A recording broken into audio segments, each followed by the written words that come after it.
Il est hors de question que cette fermeture se fasse en catimini, discrètement, et de laisser seuls les salariés face au vide des rayons et à ce mur blanc, et de dire aussi notre désaccord avec cette décision qui est injuste, qui ne vise qu'à renforcer le pouvoir des actionnaires et des multinationales. Et en tant que parlementaire, je vais le dire encore plus clairement, nous avons le 5 novembre dernier appris par la presse la décision d'Auchan de fermer plusieurs Auchan, pas que ici à Clermont-Ferrand, mais il y a 5 hypermarchés qui ferment, plus de 2400 personnes licenciées du jour au lendemain pour que les actionnaires fassent encore plus de profit, parce que c'est de ça dont il s'agit. Le même jour, nous avions Michelin qui a annoncé aussi la fermeture de 2 usines en France. Non pas des fermetures sèches, mais des délocalisations. Et ce que nous a appris ce 5 novembre dernier, c'est que des multinationales se gavent d'argent public et n'ont aucune contrepartie qui leur est demandée. Et ça, c'est inacceptable. C'est-à-dire que, oui, on peut verser des aides aux entreprises pour qu'elles fonctionnent, mais qu'elles créent de l'emploi et qu'elles le maintiennent ici, l'emploi.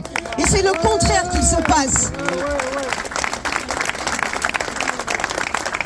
Face à ça, nous avons des gouvernements qui refusent de prendre ses responsabilités, d'aller demander des comptes au grand patronat, qui refusent de demander le remboursement. Ça serait la moindre des choses. Quand les aides qui ont été versées n'ont pas servi à maintenir l'emploi ni à développer quoi que ce soit sur nos territoires, ils devraient rendre l'argent. Rendre l'argent, c'est la base.